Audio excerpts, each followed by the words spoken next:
It's always good to see the river pride again. It's been a few days since we last saw them, and then a couple of weeks before that since we last saw them. So these guys ventured way up to the north because of a new pride called the Mayambula pride with the Skoro males that moved in.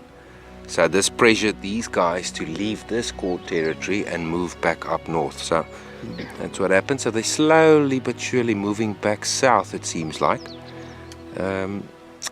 The Mayambula's tracks actually were found to the east of the sighting this morning. So I think it wasn't too far that they had a sort of a close shave with each other in the same territory of the Mayambulas, the new Mayambulas. And that's a formidable pride, guys. I'm talking 7 lionesses with 2 males. And those 2 males actually killed this pride male's other brother.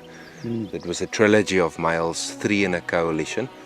And one of the males was killed by the newcomers into the area.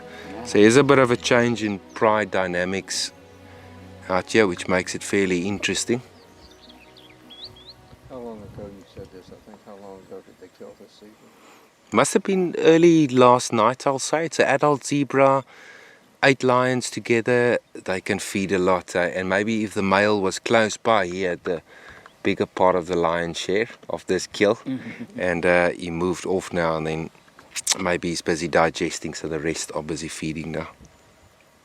How young is the youngest cub in that group? The youngest cub in these groups is a litter of 3 together, and they're about 7 to 8 months old at the moment. Definitely, yeah. All cubs younger than 14 months are, as their lives are at a higher risk being killed by new males coming in, yeah. Younger than how much? 14 months. 14? That's right, yeah. Would a male lion try to kill them if the females are all there? Or would he Unfortunately, yes, yeah. So new males that comes in, tries to do a pride takeover to take over the females and the territory. Cubs younger than 14 months has a bigger chance of being killed. Older than 14 months, I mean, they can actually move out of the area as breakaway lions. So it's called infanticide, and by doing so, you sort of instinctively, the lionesses would come back into estrus. Eventually, if you kill the previous male's cubs to propagate your own genetics in that area. It's a very cruel way of trying to establish yourself as a dominant male, but it's healthy for the lion world. It just adds to much more genetic diversity. Surprise sighting, there's a couple of hyenas surrounding these guys, but they're keeping their distance. I think the hyenas can sense that the lions are fully fed and almost done with the carcass. Oh my.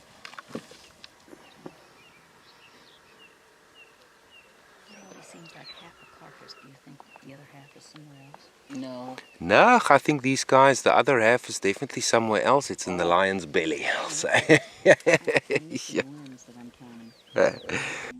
Guys, I'm quite keen to let those guys come and sit here by the carcass. This is great. And there's going to be a whole lot of other people wanting to respond. So I want to try and get maybe... Doesn't get much better than this. That's true. No, it doesn't. We've seen lions, you know... You heard that. It doesn't get much better than this. So of course, on sightings like these where there's food involved, hyenas do gather around the lions, and it is the case this morning as well. So I'm going to try and get into a position to show you the hyenas that's busy. The hyenas that's actually busy staring desperately towards these lions. Yo.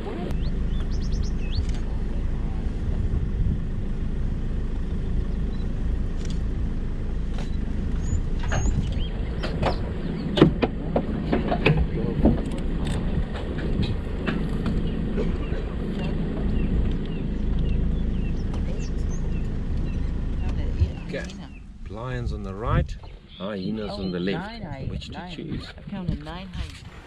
Yeah, here's your phone.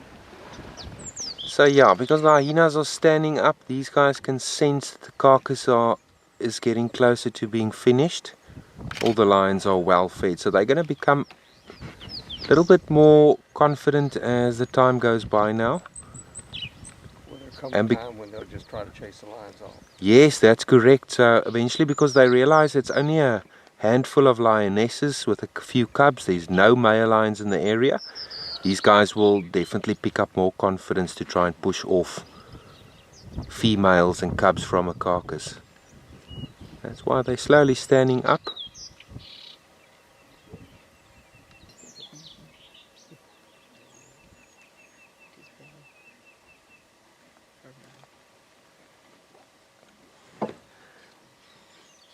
Ah, these guys look like got soccer balls in their bellies. They've had a good feed during the night, so everybody's happy. They're going to find a good spot to sleep for the rest of the day. Although they still have a little bit of meat on that zebra left, so there might be an altercation between hyenas and lions later on. Who knows? What do the cubs do in that sort of situation? Yeah, the cubs, if things get too intense, the females will let them know to immediately move out of the area. They instinctively typically want to move out of the area if they're too young. So I'll just run away and stay around close by to wait for the lionesses. What is this young one? Oh, the little lion cub moved over here. The lion cub is checking out the hyena. Okay, and that is the young surviving lioness of the beginning of 2020. The little princess, as she's called. And she's still in good shape, good condition. So she is looking towards a cub that is moving towards the hyenas. Let's check around there.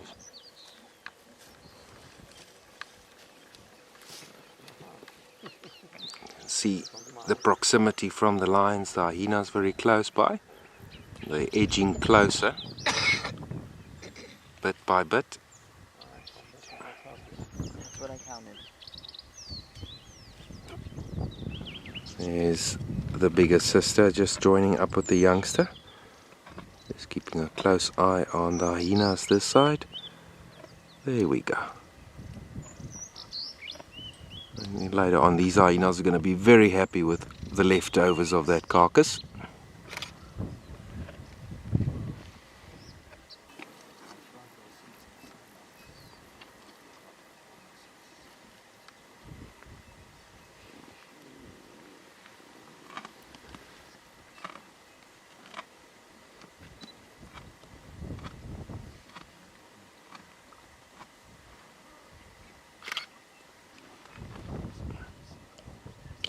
When the bellies are full, the panting becomes fast.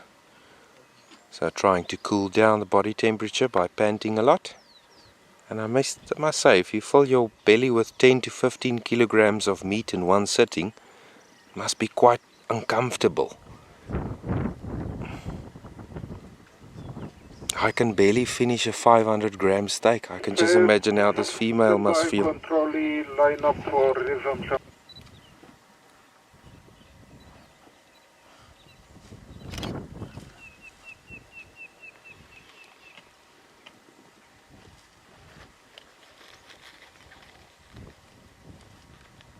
So we're about to leave this sighting as my colleague Almiro in his cruiser on the opposite side of this perfect lion sighting, feeding on a zebra. So the River Pride, it's great to see them as well. So from the Timbavati Game Reserve and the Rockfig team, we will catch you soon. Thanks for tuning in.